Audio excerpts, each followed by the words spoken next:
દેશભરમાં સ્વચ્છતા હી સેવા 2025 પખવાડિયાની ઉજવણી ઉત્સાહપૂર્વક થઈ રહી છે। ભારત સરકારના સ્વચ્છ ભારત મિશનના 11મા વર્ષ નિમિત્તે આ અભિયાનને સ્વચ્છોત્સવ તરીકે આયોજિત કરવામાં આવ્યું છે। આ કાર્યક્રમ પ્રધાનમંત્રી નરેન્દ્ર મોદીના 75મા જન્મદિવસ નિમિત્તે 21 સપ્ટેમ્બર 2025 થી 2 ઓક્ટોબર 2025 સુધી દેશભરમાં વિવિધ સ્વચ્છતા સંબંધિત કાર્યક્રમો ઉજવાશે। આ અવસરે બનાસકાંઠાના ધાનેરાના નવા બસ સ્ટેશન ખાતે વિશેષ સ્વચ્છતા કાર્યક્રમ યોજાયો હતો, જેમાં ભારતીય જનતા પાર્ટીના આગેવાનો ભગવાનદાસભાઈ પટેલ, વસંતભાઈ પુરોહિત, અનિલભાઈ રાઠોડ, શહેર ભાજપ પ્રમુખ તરુણભાઈ મોદી, મંત્રી જે.બી. રાજપૂત, રાજુભાઈ ત્રિવેદી, ઇન્દુબેન જોશી સહિત અનેક કાર્યકર્તાઓએ સક્રિય ભાગ લીધો હતો। નગરપાલિકાના ચીફ ઓફિસર તથા સ્ટાફ પણ ઉપસ્થિત રહ્યા હતા। સૌએ મળી સફાઈ અભિયાન ચલાવી અને ફોટા પાડીને કાર્યક્રમને સફળ બનાવ્યો હતો। દર વર્ષે મહાત્મા ગાંધીના આદર્શોને ચરિતાર્થ કરવા માટે 17 સપ્ટેમ્બરથી 2 ઓક્ટોબર સુધી સ્વચ્છતા હી સેવાનો કાર્યક્રમ યોજવામાં આવે છે। ભારતના સ્વચ્છતા માટેના સૌથી મોટા એમ્બેસેડર એવા મહાત્મા ગાંધીના સ્વચ્છતા ચરિતાર્થોને સિદ્ધ કરવા માટે અને લોકોમાં સ્વચ્છતા બાબતે જાગૃતિ થાય, લોકોની દ્રષ્ટિ કેળવાય કે સ્વચ્છતા બાબતે એવો સભાન બને।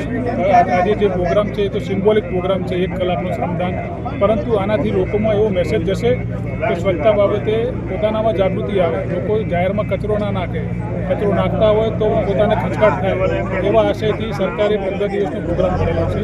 તેના માટે છેલ્લો દિવસ 2 ઓક્ટોબર એટલે મહાત્મા ગાંધીનો જન્મદિવસ છે। તો મહાત્મા ગાંધીના જીવન ચરિત્રને, તેમના આદર્શોને ચરિતાર્થ કરવા માટે આજે આ પ્રોગ્રામ રાખેલો છે। 15 દિવસમાં વિવિધ સ્થળોએ સફાઈના કાર્યક્રમો રાખવામાં આવેલા છે।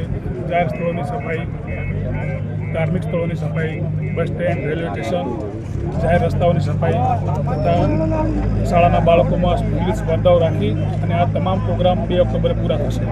તો આવો આપણે સાથે સૌ મળીને આ પ્રોગ્રામને સફળ બનાવીએ, મહાત્મા ગાંધીના આદર્શોને આપણે લોકોમાં ઉતરે અને લોકોમાં સ્વચ્છતા બાબતે જાગૃતિ કેળવાય, લોકો સ્વચ્છતા બાબતે પોતાની પણ ફરજ નિભાવે। એક નાગરિક તરીકે આપણી પણ ફરજ થાય। તંત્ર તો બધું કરતું હોય, જાહેર સેવકો પણ પોતાની ફરજો બજાવતા હોય, એક નાગરિક તરીકેની આપણી ફરજો હોય, એમાં પણ આપણે સફળ થઈએ અને મહાત્મા ગાંધીના આદર્શોને આપણે જીવનમાં ઉતારીએ। માનનીય વડાપ્રધાન શ્રી નરેન્દ્રભાઈ મોદી સાહેબનો 17 સપ્ટેમ્બરના રોજ જન્મદિવસ હોવાથી એ નિમિત્તે પ્રદેશ અને જિલ્લામાંથી અમને સૂચના મળેલ કે એક સપ્તાહ માટે અઠવાડિયું સેવાકીય પ્રવૃત્તિઓ કરવાની હતી। એ નિમિત્તે આજે ધાનેરા શહેરની અંદર સ્વચ્છતા અભિયાનનો કાર્યક્રમ રાખેલ અને એ સ્વચ્છતા અભિયાનના કાર્યક્રમની અંદર ભારતીય જનતા પાર્ટીના આગેવાનશ્રીઓ જોડાયા, સાથે સાથે નગરપાલિકાના સ્ટાફ પણ સાથ સહકાર આપ્યો અને આગામી જે પાર્ટી દ્વારા કાર્યક્રમો આપેલા છે તે પણ શહેરની અંદર ટૂંક સમયની અંદર થવાના છે। કાલે બ્લડ ડોનેશન કાર્યક્રમ છે, એના સિવાય આગામી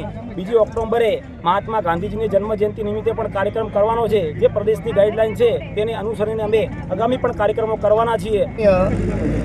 નરેન્દ્રભાઈ મોદી સાહેબના જન્મના 15 દિવસ સેવા પખવાડિયાનો કાર્યક્રમ જ્યારે આખા દેશની અંદર ચાલી રહ્યો છે, ત્યારે ભારતીય જનતા પાર્ટી વતી 15 દિવસ સેવાકીય કાર્ય, ક્યાંક સ્વચ્છતા, ક્યાંક બ્લડ ડોનેશન, એ તમામ કાર્યક્રમો કર્યા છે। એ કાર્યક્રમના અનુસંધાને આજ ધાનેરા મુકામે સ્વચ્છતાનો કાર્યક્રમ અહીંયા રાખેલ છે।